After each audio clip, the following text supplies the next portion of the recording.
What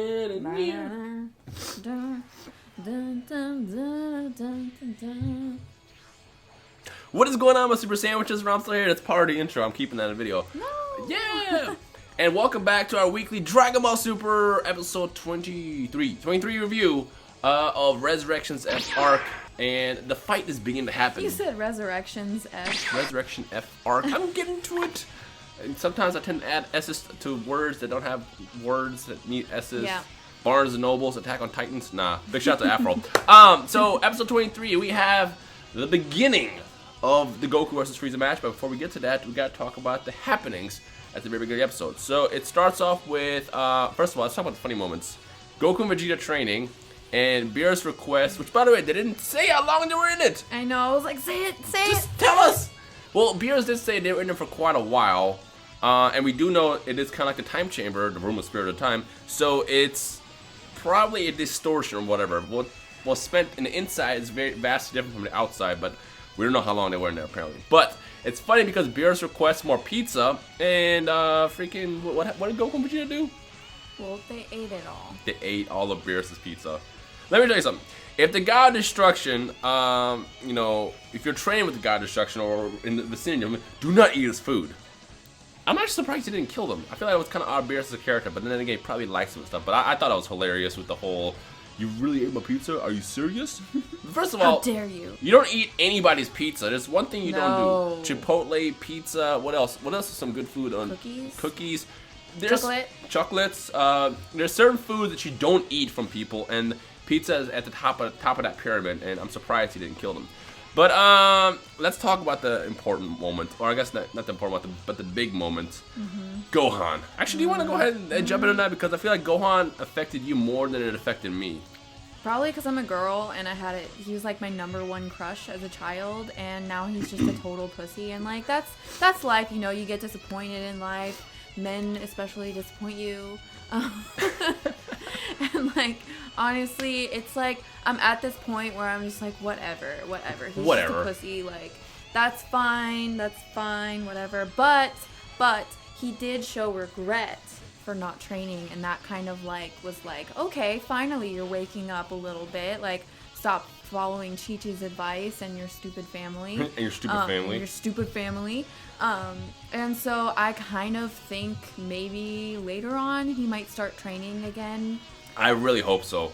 I mean, I'm hoping that, I'm not going to hope so, because, let's look at Gohan's character in the past. He was never a fighter. He was just always kind of tossed into fighting scenarios, and it was his rage that kind of got him through everything. And a lot of us actually expected there to be a rage mode one last time just now when Piccolo died. Yes, Piccolo is dead. Death is a joke in Dragon Ball. Also, I want to say I called it okay, a while ago. A while ago, I made a video with, I believe it was Kwame and someone else. I forgot who it was. But we were talking about deaths in Dragon Ball, who should be killed off in Dragon Ball Super, and I said Piccolo, and it happened. But yeah, so freaking Piccolo died, and in the series throughout all of Dragon Ball Z, every time anybody got hurt or died, what happened? Gohan raged, and this time, granted, he wasn't trying to rage because he knew he didn't have the power. He powered up so he can basically get Goku to sense him. So apparently he had enough power that he could have, used, but not really, just because he just slacked too much. It would have been pretty much useless, yeah. But like, I kind of not gonna lie. I watched this episode raw yesterday when it first came out, and I usually don't watch the episodes raw.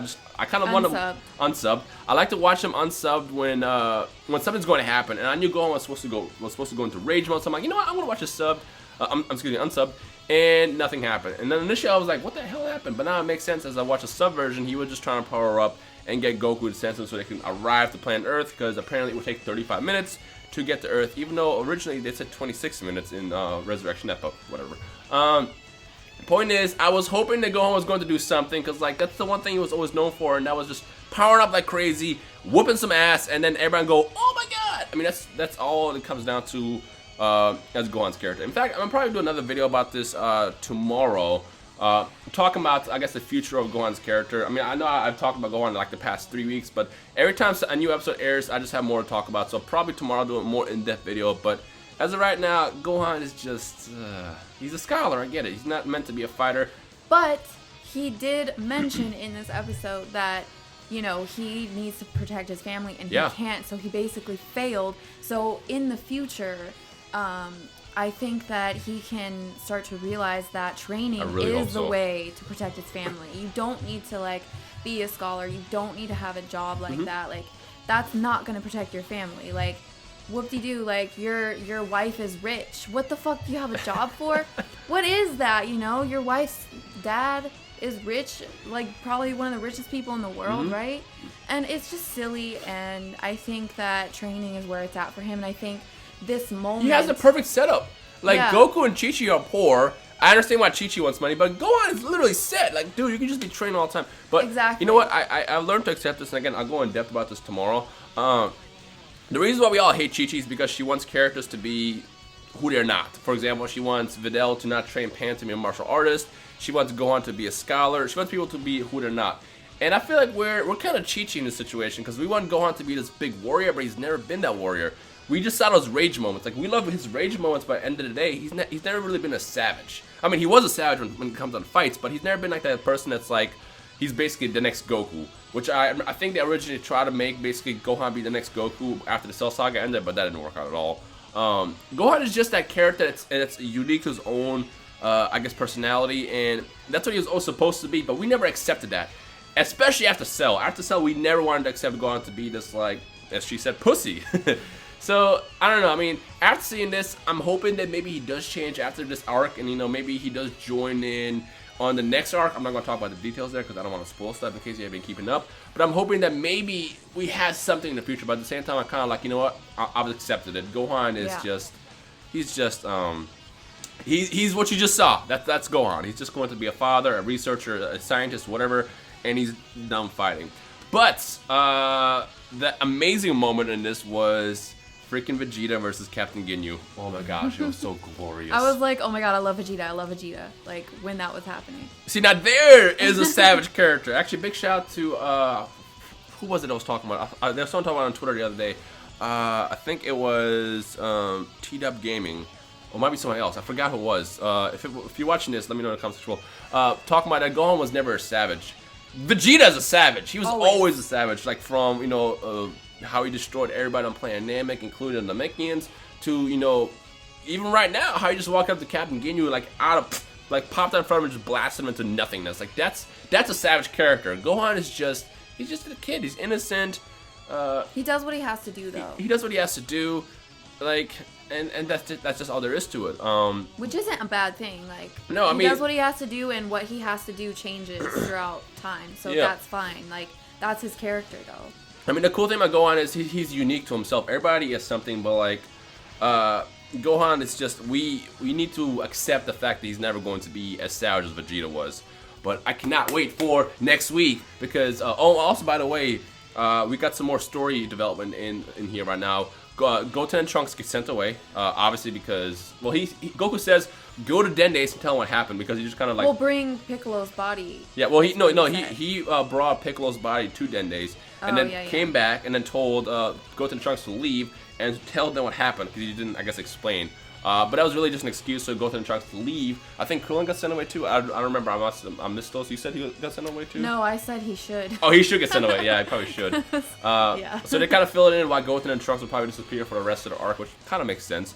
And then, of course, we get Frieza who transforms immediately and kills all the soldiers. Now, remember, in the movie, he basically destroyed all the soldiers just by attacking them. But in here, the transformation purely alone was so powerful that it killed everything around him. And it reminded me of Toguro when he was fighting Yusuke in Yu Yu Hakusho when he transformed. And all the weaker apparitions around the tournament area just couldn't handle anymore, and they all end up dying. But I don't know. It's pretty exciting. I can't wait to see what happens next week. Hopefully, we'll still get different stuff. But I feel like now that we're kind of past like the story development parts, and now we're into the part where it's just going to be Goku and Vegeta fighting Frieza, I feel like they're going to kind of like revert back and just kind of do what happened in Resurrection F. So I'm going to go ahead and predict that we're not going to see that many changes in the next couple episodes as we go towards the end of the arc. I mean, what else is it to really do? It's just going to be Goku versus Frieza. Goku transforms next week into Super Saiyan God Super Saiyan or Super Saiyan Blue. And then from there, you know, we'll get Golden Frieza. They'll fight.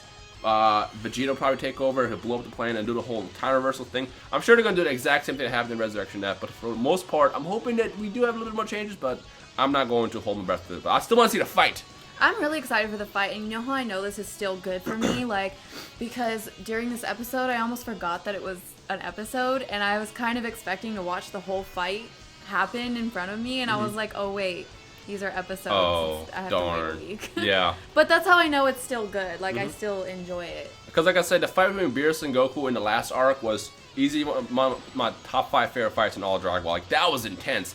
And as long as Toei can recreate that, I'm okay with it. I'm down for watching as much as I can with this arc. But of course, I'm super hyped for the next arc as well. But for the most part, you know, Frieza's my favorite villain. You know, I got a bunch of Friezas up there on my He's anime the wall. only villain, really, who's actually terrifying. Exactly. He is an asshole. Yeah. I'm gonna kill. Oh, Goku's gonna be gone for another 30 minutes or so. I'm gonna go ahead and kill your entire family. He's Dude, absolutely he is terrifying. a savage. He's a beast. Like I like Frieza. But I don't know. Let us know your thoughts in the comment section below. I want to hear mostly from the the Gohan fans. How you guys feel about it? I know I talked to a couple people on Twitter about how they feel about it, and I know their pain, but I want to hear from you guys as well. I feel like all you Gohan fans can like relate to me a little bit. Yeah, in a way. You know what I'm saying? You guys all had crushes on Gohan too, didn't you? Right? Right. Right? Let us know. So let us know your thoughts in the comment section below on this episode. Anything else that we didn't discuss, because I'm sure we probably forgot a bunch of stuff, but whatever. We talked about the most important part. So let us know your thoughts in the comment section below. And again, as always, tune in next week for episode 24's review. And come back tomorrow for an exclusive video about Gohan and my thoughts on where he's going to go in the future and all that stuff. But anything else? Nope. All right. Check out keirabug in the description below as always. And enjoy the rest of your day. And then we'll see all you amazing people in the comment section below. Yeah!